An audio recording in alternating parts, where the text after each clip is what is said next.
donde ese número es una referencia en comparación con otro software. Por ejemplo, si voy a suponer aquí sale un número 60 y luego aplico esta forma de medir a otro software y en el otro sale, por decirles, 80, entonces quedaría demostrado desde este punto de vista de esta unidad de medición que ese que tiene 80 es un software más grande y más complejo que este que tiene 60.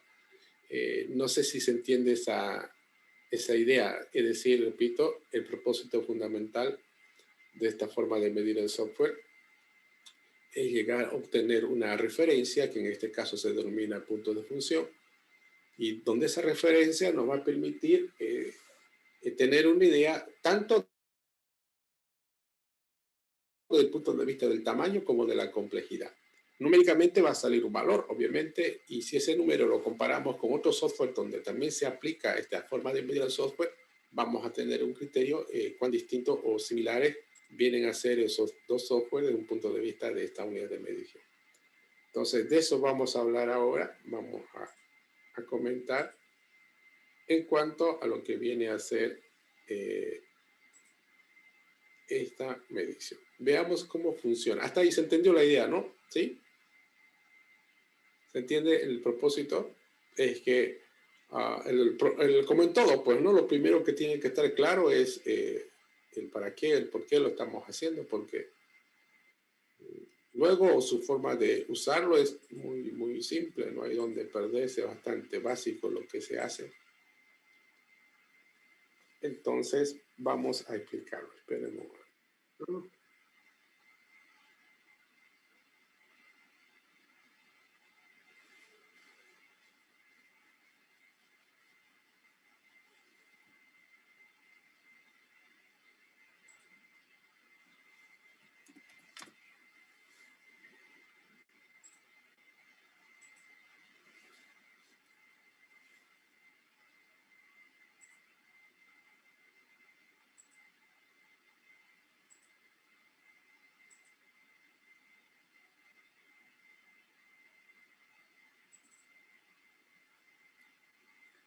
Bien, vamos entonces comentando. Cuando usamos este método para hacer mediciones en un software, el proceso consiste básicamente en trabajar sobre dos tablas. ¿Listo? Es decir, el proceso de las métricas basadas en lo que se denominan los puntos de función estaría establecido a partir del uso de dos tablitas. La primera tabla es esta, la que estamos viendo ahorita aquí en la pantalla, donde todo lo que vemos, por ejemplo, estos numeritos que vemos acá, estos números que vemos aquí y aquí, son, tómenlo como constantes, ¿no? Es decir, vienen dadas con el método. Si a alguien le interesaría saber de dónde es que salen estos números, podríamos referenciarlo al libro de Ingeniería de Software escrito por el autor Boehm. Él ahí explica de dónde saca estos valores, pero no son otra cosa que valores basados en la estadística que él ha realizado, ¿no? Esta es la primera tabla. Hay una segunda tabla, que es esta otra de acá, la cual también se usa como parte del proceso. Y ahora vamos a explicar cómo es que funciona. Bueno, lo primero que tenemos que hacer es llenar esta columna. Esta de acá, donde dice cuenta. ¿Qué tenemos que hacer? Asumimos que estamos midiendo un software.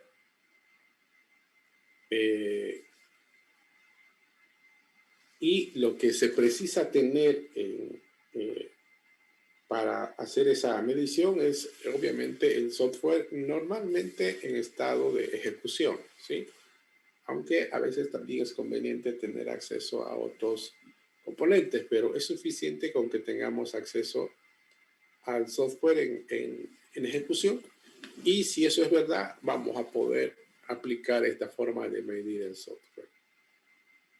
Para ello, tenemos normalmente nosotros, como vemos acá en la pantalla, 5 parámetros de medición, ¿sí? Donde estos parámetros de medición lo que hacen es definirlos cada uno de los puntos de vista que va a ser abordado el software. Vamos con este primero. En este primer parámetro, que son las entradas de usuario, el propósito es contarlas, cuántas entradas de usuario tiene el software, y el valor que obtengamos lo voy a escribir acá. ¿Qué se entiende por entrada de usuario? En un software, una entrada de usuario es cualquier mecanismo que tenga dicho software que permita que el usuario introduzca valores, datos. ¿Se entiende? Repito, digo, una entrada de usuario se entiende es cualquier mecanismo que un software tiene y que posibilita que el usuario introduzca datos. Entonces, ¿qué es lo que yo tengo que hacer? Solo tengo que contar, dado un software, tengo que contar cuántos mecanismos, cuántas entradas de usuario tiene el software que nos interesa medir. A ver, usemos un ejemplo.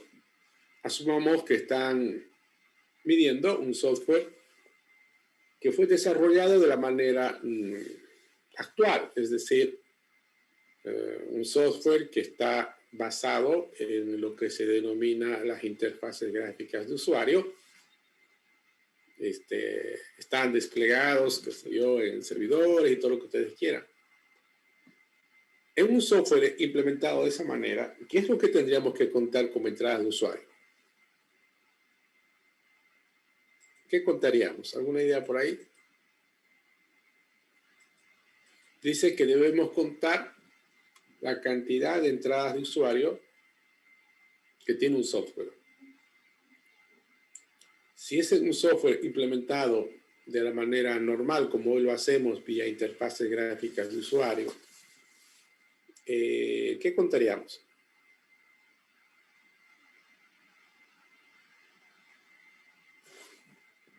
¿Podría ser los formularios? ¿Qué? ¿Está bien? Hagamos entonces, usemos ese ejemplo de Paco y decimos que en el ejemplo que estamos usando vamos a contar cuántos formularios, fíjense el concepto, ¿no? Cuántos formularios tiene en un determinado software donde estos formularios hayan sido realizados con el propósito para ser usados como mecanismo de entrada de datos del usuario. Y eso lo voy a escribir acá. Ustedes saben que no todos los formularios son usados para entrar de datos. Hay otros formularios que los usamos para mostrar datos o información. Pero si el formulario se utiliza para hacer entrada de datos, lo contamos y el valor lo vamos a escribir aquí. Hagamos algo parecido, pero vamos con otro segundo. Salidas de usuario. ¿Qué entendemos ahí?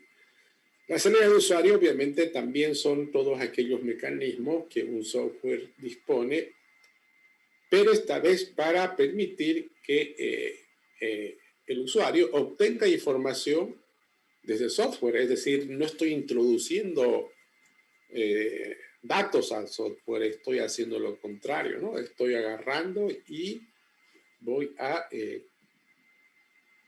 obtener información desde el software. Entonces, los cuento esa cantidad de salidas de usuario y el valor lo voy a escribir ahí. ¿Qué podríamos mencionar como ejemplos en un software convencional de estas épocas? Cuando hablamos de salidas de usuario, ¿qué contaríamos? ¿Está bien? una manera muy normal, convencional de ahora, bueno, de siempre, ¿no? Pero es bastante frecuente ver que cuando uno quiere obtener información desde el sistema son a través de reportes. Entonces, eso lo escribimos acá. Más allá de que de repente también hayan algunos formularios que se ocupan para mostrar la información y no necesariamente podrían ser reportes, pero en su generalidad sí, van a ser los reportes. Independiente sí. Si esos reportes se imprimen, se muestran en la pantalla o se generan en un archivo, el hecho de que sea un mecanismo que permita al usuario generar, obtener información desde el sistema. Vamos con el tercero. Dice número de petición. ¿Cómo se podría entender las peticiones? ¿Qué escribimos? Igual, ¿no? Lo que hay que hacer es contar cuántas peticiones el software tiene para el usuario y ese valor lo vamos a colocar aquí. ¿Qué entendemos por petición? La idea de una petición está basada en el hecho de que, obviamente no todos los software, pero podrían haber software donde haya la necesidad de que el usuario, en pleno proceso del software, tenga que responder a peticiones que haga el software. Por ejemplo, es como que yo tenga un software, lo haga correr y use una función del software, el software empieza a trabajar con esa función, pero en pleno proceso el software se detiene y lanza una petición al usuario. El usuario responde a esa petición, y en base a esa petición el software va a seguir haciendo una u otra cosa. Hoy por hoy nosotros, ¿qué usamos para implementar este tipo de situaciones en el software? ¿Qué contarían?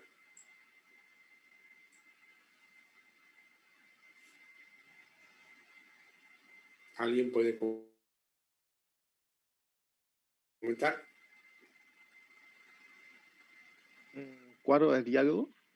Ok, perfecto. Los cuadros de diálogos son los componentes normalmente usados para lanzar estas peticiones a los usuarios. Entonces, hago eso, ¿no? Todos los cuadros de diálogo que tiene un software que son usados para este propósito, los voy a contar y voy a escribir aquí su valor. Bueno, pasemos a este otro parámetro de medición. En este caso se denomina número de archivos.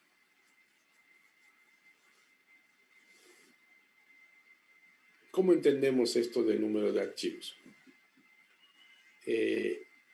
Nosotros sabemos que es bastante obvio, digamos, aunque podrían haber algunas excepciones por ahí, pero es bastante natural que todo software en su procesamiento o parte de su responsabilidad precisa gestionar información o datos que son almacenados de forma persistente. Entonces, cuando nosotros almacenamos información vía un software, no importa qué tipo de información en la que queramos almacenar, siempre lo almacenamos en forma de archivo, ¿no ve? ¿O no? Sea audio, video, imagen, texto, lo que corresponda, termina siendo almacenado en forma de archivo. Así es, ¿no? ¿O conocen otra forma de almacenar? No, pues es archivo. Ahora que hay diferentes tipos de archivos, es otro cuento, pero todo almacenamos en forma de archivo, ¿no? Una computadora, si algo almacena o tiene, son archivos, para todo, para juego, para video, para texto, todo es archivo. Claro que Habrá una clasificación entre ellos, eso es otro cuento. Pero ahorita estamos hablando del caso donde un software tiene como responsabilidad la gestión de datos en su procesamiento. Y para ello decimos que lo almacenamos en forma de archivos. Si estuviera hablando de un clásico software de gestión que está implementado usando una base de datos relacional, ¿qué tendríamos que contar?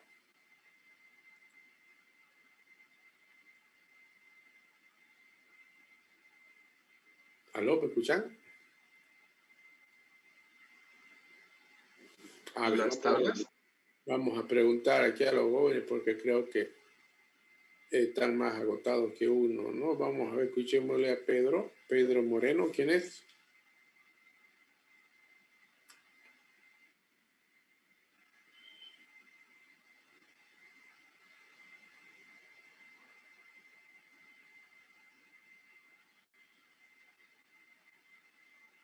Se fue Pedro Moreno, ¿no? ¿Quién era Pedro Moreno? Bueno. Entonces, escuchemos a Alejandro Rodrigo o Rodríguez. Alejandro Rodríguez Salazar. Creo que tampoco está, no lo vamos a mirar. A ver, vamos con Andy Pomier. ¿Cuál era la consulta, ingeniero? No presté atención en esa parte. Ya les he dicho, pero si ustedes no prestan atención, ¿qué hacen por acá? Vamos con Mauricio Velasco. Vamos con la respuesta.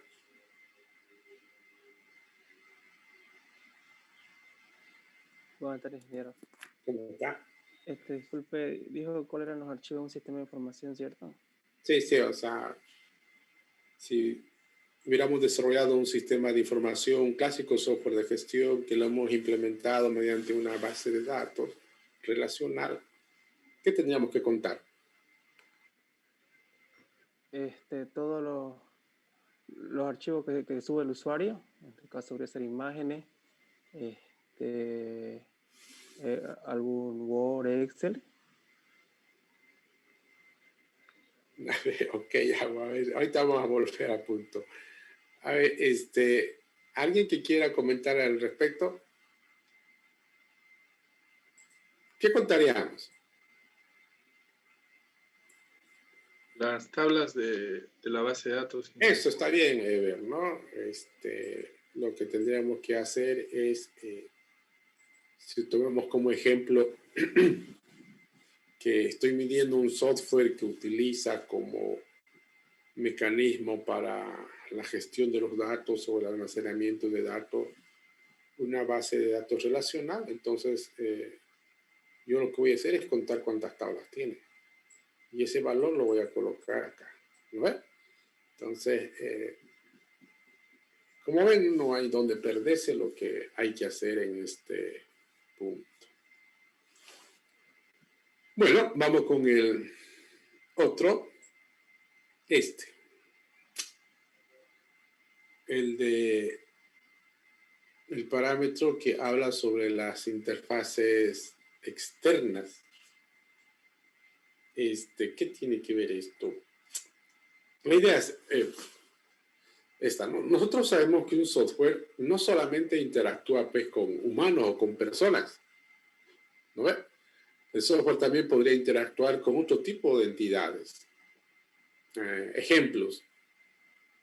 Puede haber un software que interactúe con otro software. Y si eso va a ocurrir, con seguridad que tenemos que diseñar alguna interfase. Una interfase que le permita al software interactuar con otro software. Perfecto. Otro ejemplo de otra entidad con quien el software podría interactuar es, por ejemplo, con dispositivos de hardware no convencionales, para los cuales también tenemos que desarrollar algún tipo de interfase. Ejemplo, no sé, de repente tenemos que interactuar con una balanza electrónica, una balanza digital, o tal vez tenemos que interactuar con algún, perdón, tal vez tengamos que interactuar con dispositivos de tipo automatización si se tratara de un sistema industrial, qué sé yo, que de repente está basado en sensores o cosas por el estilo. Para ese tipo de interacciones nosotros tenemos que seguramente trabajar y definir una interfase que permita hacer esta interacción. En cambio, cuando interactuamos con una impresora, si bien es cierto, hay una interacción, pero no hay mucho que hacer porque el trabajo no pasa de dejárselo la responsabilidad al sistema operativo, ¿no es cierto? Hay una llamada y... Entonces, aquí contamos si el software... Obviamente no es obligatorio que haya un valor, puede ser 0. El hecho es que si hay, acá vamos a colocar el valor. Entonces, como ven, el trabajo es bastante simple lo que hay que hacer. Es decir, todo lo que tenemos que realizar es contar y obtener un valor para cada uno de estos parámetros de medición en el software que estuviéramos realizando dicha medición. Bueno, una vez que ya hemos cargado esta columna, vamos a suponer que ya le hemos llenado esta columna, lo que corresponde ahora es trabajar con los factores de peso. ¿Qué significa eso? Que para cada parámetro de medición, tomando como referencia los valores que hemos escrito aquí, yo tengo que elegir uno de estos 3 por cada fila. O sea, puede ser que sea simple, puede ser que sea medio, puede ser que sea complejo. Es decir, yo tengo que elegir uno de ellos para luego hacer lo siguiente. Este valor que obtuve aquí lo debo multiplicar por alguno de estos 3 factores que hayamos elegido. Y el resultado obviamente lo voy a escribir aquí. Eso voy a repetir en todos los 5 parámetros de medición. Y al final obviamente vamos a hacer la suma y nos va a salir un valor que para nosotros se denomina cuenta total. Pero acá lo interesante está en saber qué criterios vamos a elegir, vamos a usar en todo caso, para elegir uno de estos 3 factores de peso. Y el criterio a elegir es este. De menor a mayor desde el punto de vista de esfuerzo. ¿Qué significa eso? Que yo voy a marcar 3 cuando el esfuerzo de implementar esta entrada de usuario sea simple. En cambio, si el esfuerzo de desarrollar estas entradas de usuario es un trabajo complejo, entonces voy a marcar 6. Y lo intermedio, obviamente, voy a marcar pues 4. ¿No? Entonces, el criterio es ese, ¿no? Desde el punto de vista de cuál es el esfuerzo que se requiere para la implementación de cada parámetro de medición por separado. A ver, yo quiero que ustedes me den un ejemplo de qué tipo de software o cómo tendría que ser la entrada de usuario para marcar 3 o elegir simple. Es decir, quiero que me den ejemplos de software donde podríamos considerar que su implementación de esas entradas de usuario es un trabajo simple. Significa, desde el punto de vista de esfuerzo, significa esfuerzo la cantidad de personas, la cantidad de horas que hay que trabajar para hacer eso, ¿no? ¿Alguna idea? ¿Algún ejemplo? El típico formulario de rellenar por teclado. Bueno, vamos con otro ejemplo. Ahora vamos con Marco Asturizaga.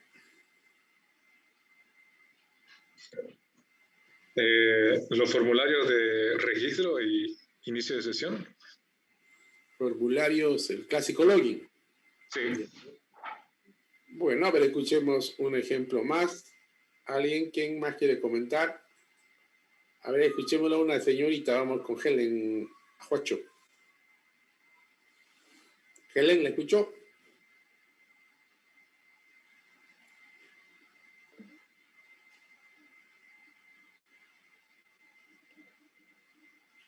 Hola, Helen.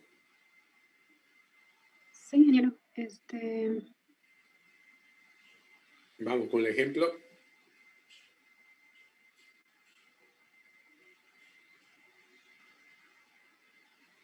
El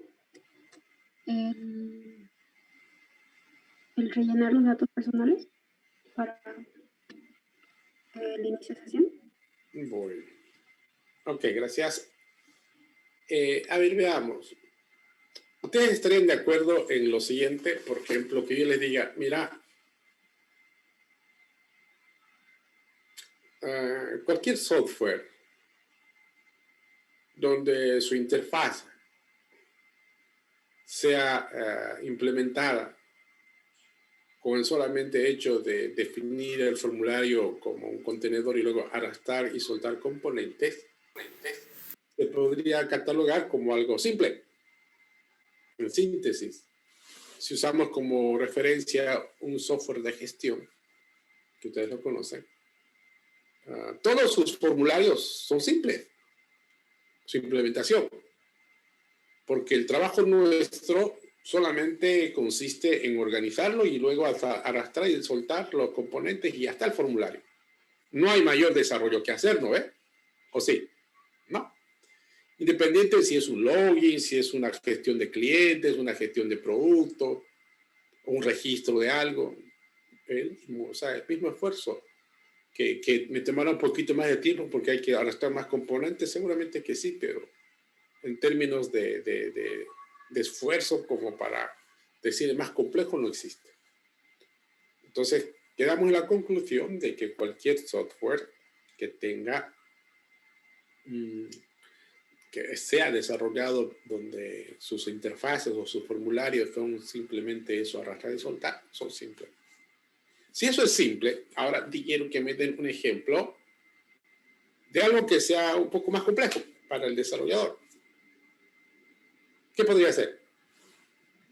A ver, escuchemos a su compañero. Vamos con Cristian Castro.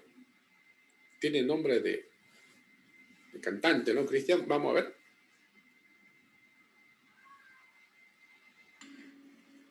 Podría ser un sistema de chat, no sé. Sí. A ver, escuchemos Un otra idea. mensaje, Vamos con Marco Andrés, pero no es Marco, es Álvaro Andrés, perdón. Álvaro Andrés Justiniano. Un sistema de compras podría ser. ¿Qué es compras? No hay mucho que hacer en ese tipo de software, ¿no? En cuanto a interfaz. En cuanto a la pasarela de pagos. Eso tampoco, ¿acaso hacen algo ustedes? No hacen nada, pues, ¿no? O sea, ¿acaso ustedes diseñan algo? No. O sea, es más, una pasarela de pago no se programa nada, digamos, ¿no? Es decir, se ponen las condiciones, las restricciones. Eso no. Por eso, o sea, no sería, entonces, Eso estaría en el básico, pero hablemos de cuándo elegirían para algo que vaya en nivel medio. El ejemplo que han dado fácilmente es simple, ¿no? Yo quiero que me den ejemplos de software que yo podría marcar como medio. Ingeniero, una pregunta. ¿Puede ser la biometría facial? Ya, a ver, ¿qué van a presentar el día martes? Es un software que no es martes, ¿no? ¿Cuándo es? El jueves, ¿no? Van a presentar un software. Ese software que van a presentar, en términos de interfaz, ¿es simple, medio o complejo? ¿Cómo lo ven? Simple y medio. Seguramente que está de simple, no lo es, porque no es algo que uno hace todo el tiempo, ni los componentes están listos para extraer y soltar. Complejo tampoco lo es, pero sí podría ser intermedio. ¿Me entienden? ¿No? O sea, ese tipo de software sí fácilmente cae en esa categoría de ser intermedio, porque al final hay cosas que podían reusarlas fácilmente, pero no es tan fácil como los componentes que ya vienen. O simplemente quizá voy a tener que personalizar. Entonces, por ejemplo, ese tipo de software sí requiere un mayor esfuerzo que solamente arrastrar y soltar. Ahora, si ese es un ejemplo para medio, ¿qué ejemplo podríamos dar de una entrada de usuario que podríamos catalogarla como complejo desde el punto de vista de esfuerzo? ¿Alguna idea?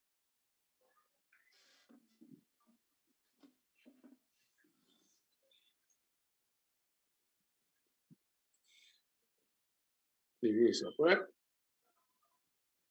A ver, que a usted le gusta que yo le llame nomás, ¿no? Está bien, voy a tomar el tiempo. Vamos con Luis Renatito, ¿o qué dice ahí? O Remaldito, pero no lo leo bien. A ver, voy a buscarlo bien su nombre.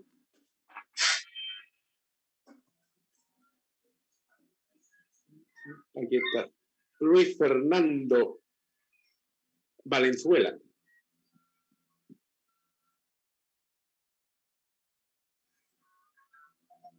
A ver, ¿algún ejemplo, Luis?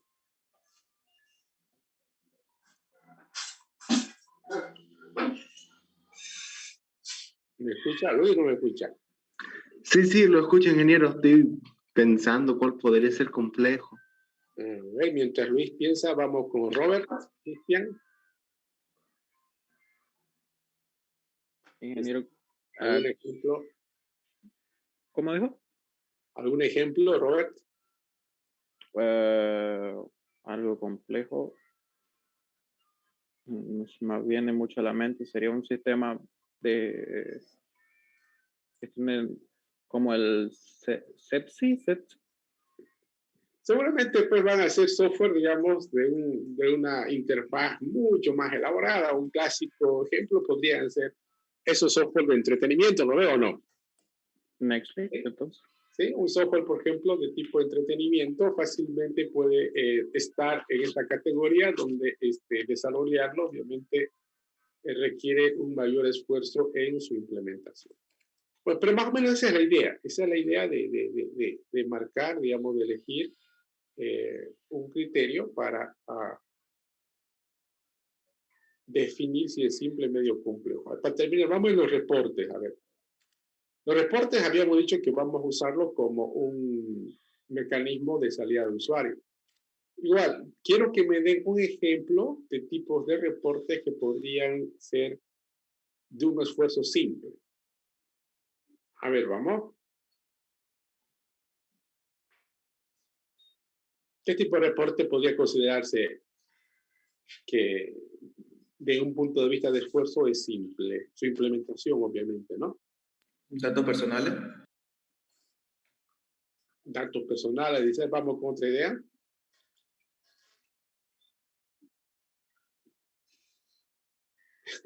El clásico celda, asterisco, fuego y la tabla.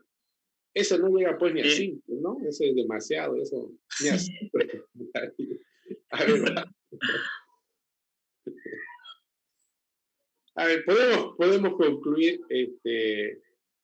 diciendo que simple vendría a ser todo aquel tipo de reporte que se construye utilizando SQL. ¿Me entienden? ¿No? O sea, cualquier reporte que yo construya usando SQL y lo genero a través de un clásico generador de reporte, es simple, porque no hay nada que hacer, ¿no? Es decir, yo pongo la consulta, establezco la conexión y está el reporte. O sea, no hay mucho trabajo que hacer. Si eso es simple, ¿qué podría ser un intermedio? Como para que marquemos esto. Ejemplo, ¿qué sería?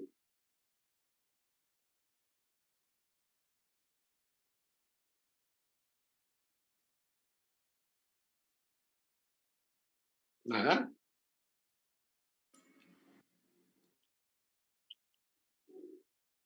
Bueno, pero pongámosle algo más doméstico. No está mala idea, ¿no? Pero podríamos decir, qué sé yo, aquel reporte donde solo con SQL, con consultas de SQL no es suficiente. De repente tengo que hacer cosas adicionales, porque ustedes saben, de repente tengo que crear archivos temporales, tengo que darle un formato muy particular, tengo que hacer con cortes de control bastante definidos, tengo que representar información visual en gráficos, ¿me entienden, no es cierto? Entonces, ese tipo de reporte podría estar en un nivel acá, ¿no? Más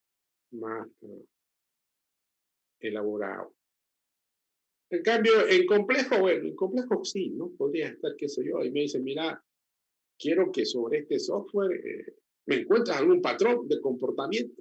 Eso ya es más complejo, pues, ¿no? No es nomás hacer una clásica consulta y va a salir. Necesitamos quizás hacer algún trabajo adicional.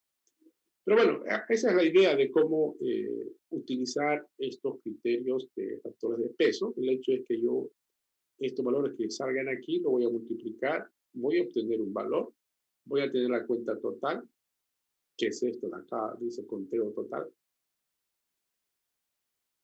y voy a pasar a la segunda tabla. ¿Qué hay en esta segunda tabla? ¿Cómo lo ven? En esta segunda tabla tenemos 14 factores, ¿sí? Que son 14 preguntas. La idea de estas, estas preguntas son bastantes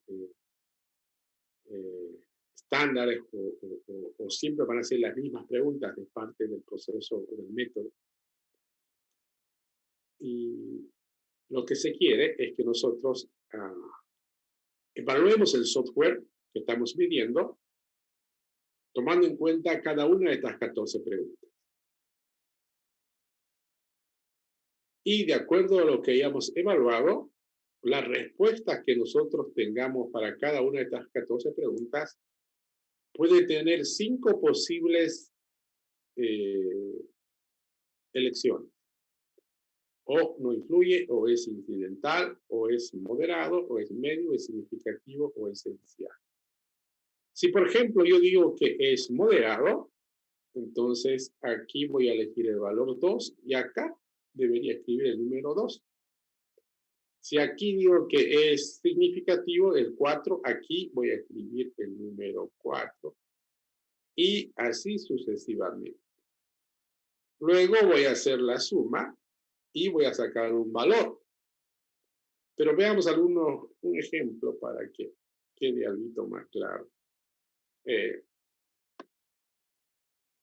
Vamos con la primera pregunta, a ver. Dice la primera pregunta así. El sistema requiere de funcionalidades que permitan las copias de respaldo. Nos está hablando, o en todo caso nos sugiere que revisemos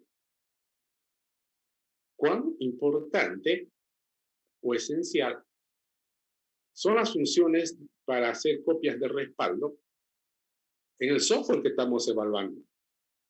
Habrá un software donde no son esenciales, lo pongo simplemente en influir. Habrá muchos software donde esta funcionalidad es terriblemente esencial, entonces voy a marcar esto. Y habrá otras que son intermedias. A ver, hagamos un ejemplo. Deme un software, un ejemplo de algún tipo de software, para el cual la respuesta a este factor sea no influye, es decir, que no es significativo. No es importante. Entonces voy a marcar no influye y aquí voy a poner 0. ¿Qué software podríamos mencionar?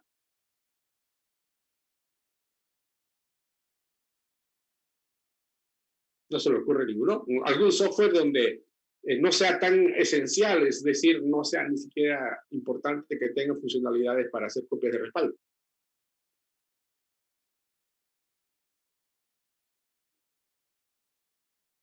Nada.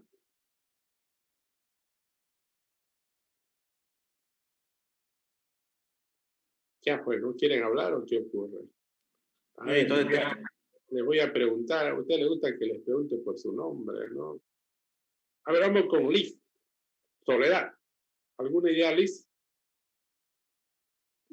Estaba pensando, ingeniera, no se me ocurre todavía. Sigue pensando, wow, estamos. A ver, ¿alguien ya pensó ya algún ejemplo? Porque capaz de llamar a todos y me van a decir lo mismo. Nadie. ¿Una calculadora servirá como ejemplo? Sí, ¿no? O sea, un software como una calculadora que nos interesa que tenga memoria, etcétera, pero no es gravitante, pues no es esencial. Y seguramente como eso hay un montón de software, ¿no? De tipo de herramientitas, software utilitarios, donde que tenga o no tenga funciones de copia de respaldo no es algo tan importante. Pero ahora si nos vamos al otro extremo, ejemplo de un software donde su respuesta sea esencial. Sería inaudito que yo tenga un software y no tenga ese software y no tenga esas funciones de copia de respaldo. ¿Cuál sería? Minedu. A ver, otro ejemplo. Puede ser, ingeniero, también la de un banco. Un banco. Va a ir por ahí, ¿no? El banco Camóvil. Son los Sí, bancos de gestión.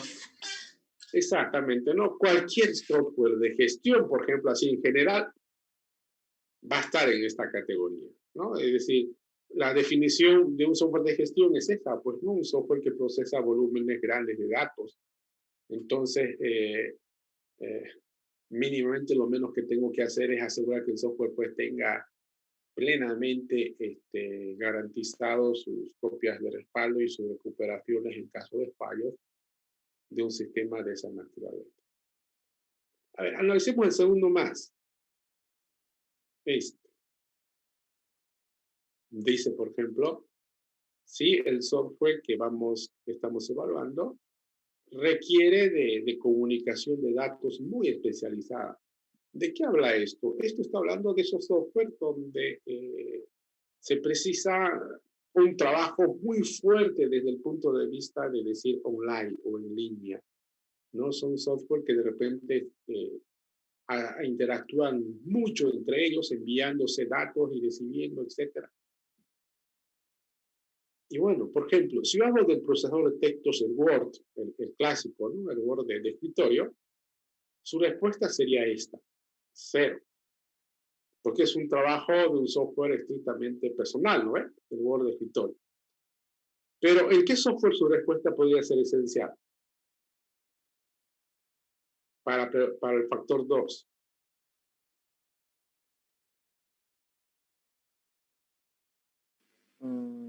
Cualquier aplicación de banca móvil.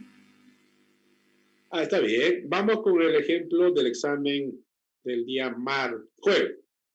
¿Dónde lo colocarían para el examen del día jueves para este segundo factor? ¿En 0, 1, 2, 3, 4 o 5?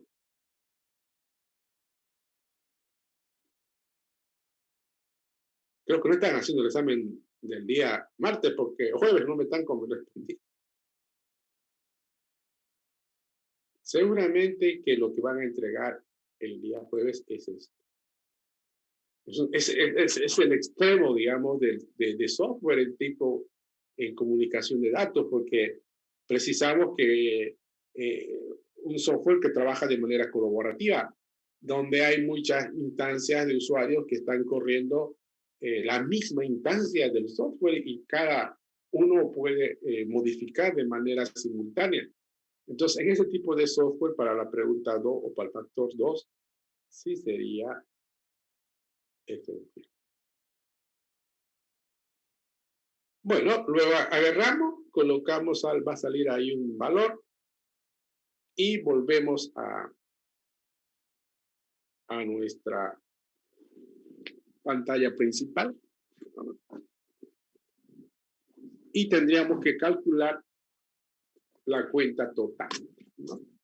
¿Cómo calculamos la cuenta total? Perdón, ¿cómo calculamos el punto de función? Va a ser la cuenta total, es decir, este valor que estaba acá, por esta constante, esta también es constante, y esta sumatoria de este sub i que vemos acá, eso es esto de acá. ¿Se entiende? Bueno, y bueno, eso es lo que viene a ser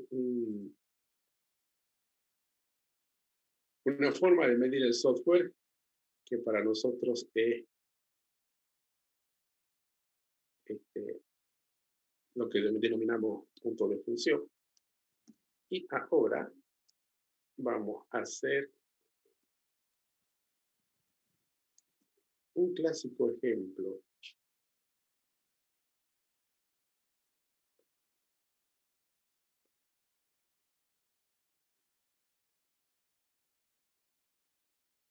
Bueno.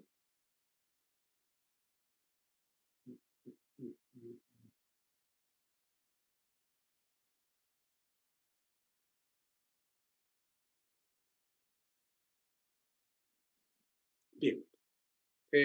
Yo tengo aquí una tablita Excel. Lo vamos a usar para hacer un ejemplo. Vamos a suponer que estamos midiendo un software. Y voy a introducir aquí valores, ¿no? Todos estos valores que voy a introducir acá, por si acaso, en teoría es resultado de estar midiendo un determinado software. Sí, voy a asumir número de entradas de usuarios, no sé, voy a suponer 60. Repito, estos valores de acá, cuidado, no son constantes, no son nada raro.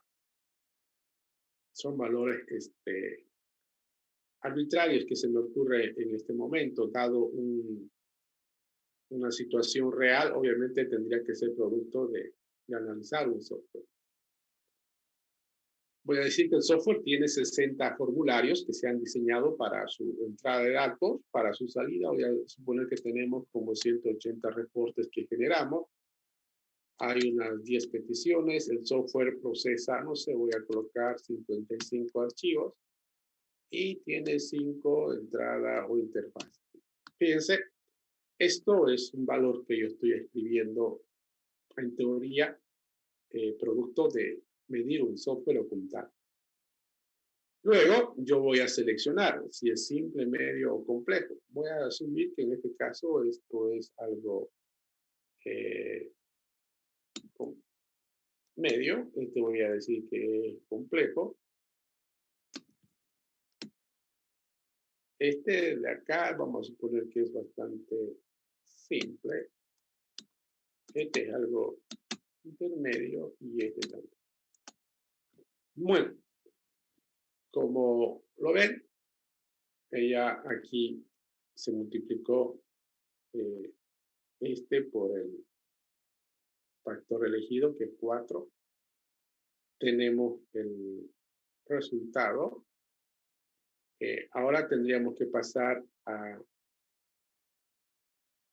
la otra tablita. La otra tablita que comentamos, creo que está acá. Aquí está. Aquí está la otra tablita.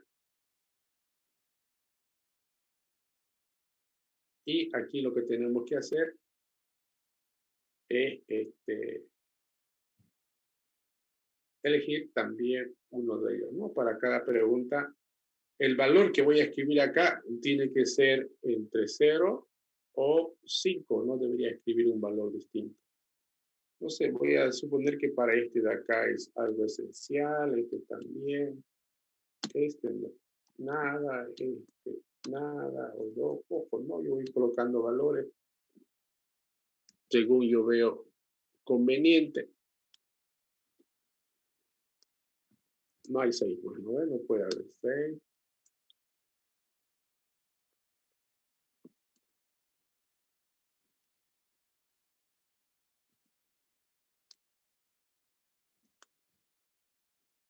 Bueno, y aquí ya sale la sumatoria, resulta que sale un valor 39. En teoría, el valor que está acá nunca debería ser mayor a 0.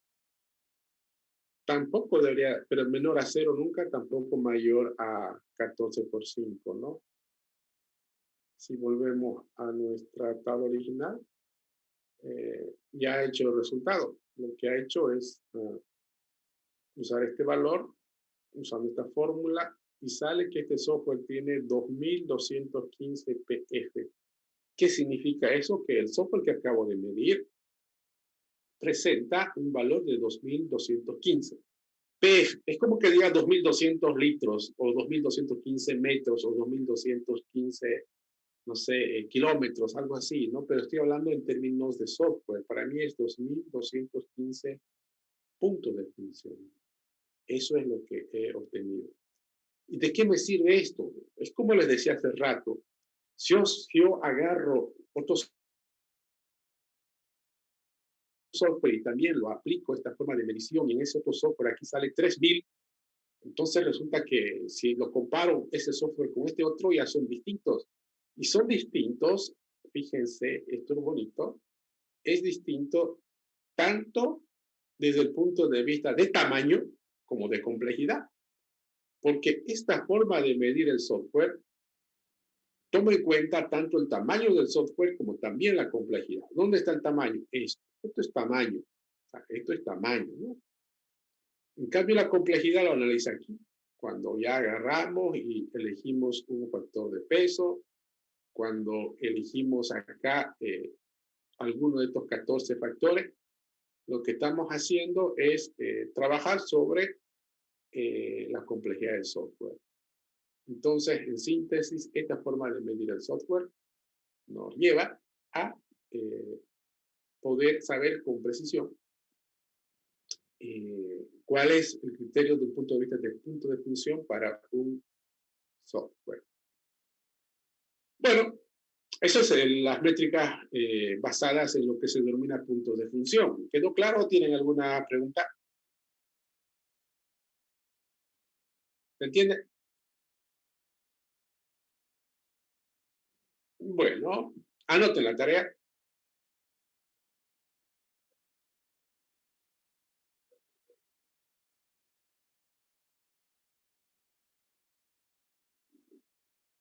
Bien, la tarea consiste en hacer lo siguiente, ¿no? Esta tarea lo van a hacer por cada grupo. Es decir, lo van a aplicar al proyecto de la materia que están realizando. ¿Se entiende? Pero lo interesante es que lo van a hacer de esta forma. Vamos, primer punto, ¿qué van a hacer? Primero, van a conseguir 3 aplicaciones de software similares al proyecto de la materia. Cada uno de ustedes tiene un proyecto de la materia y debe conseguir 3 aplicaciones de software hechas en alguna parte del mundo que sean similares a la de ustedes. Eso es el primer punto. Segundo punto,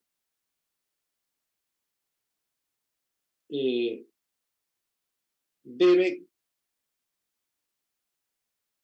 aplicar esta forma de medir el software que acabamos de ver a cada uno de esos 3 software por separado.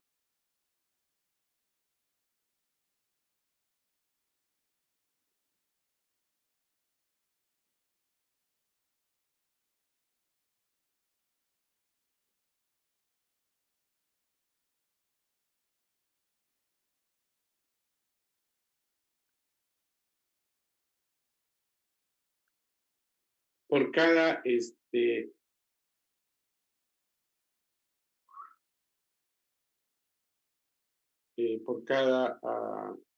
aplicación de software. En la documentación también me van a colocar los datos del software que han medido. Van a imprimir unas 3 interfaces de ese software que están midiendo, por lo menos, para que se tenga un mayor conocimiento al respecto. ¿Ok? ¿Se entiende? ¿Tienen alguna pregunta antes de cerrar la clase, antes de terminar?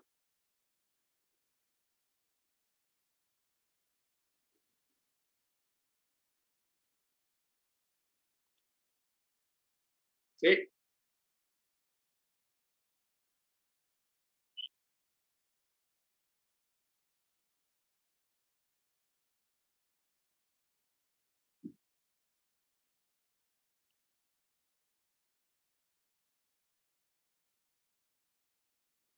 No le entiendo la pregunta, Williams. A ver, yo voy a reformular lo que quiero que hagan, ¿listo? Y luego me vuelve a preguntar si no lo entienden. Les decía que ustedes están trabajando cada grupo con un tema como proyecto de la materia. Lo que tienen que hacer es conseguir 3 aplicaciones de software que ya están hechas por alguien. En alguna parte del mundo ya lo ha hecho esa aplicación. ¿Sí? Consiguen 3. Y a cada una de ellas por separado aplican esta forma de medir el software. ¿Se entiende? ¿O hay alguna duda, William?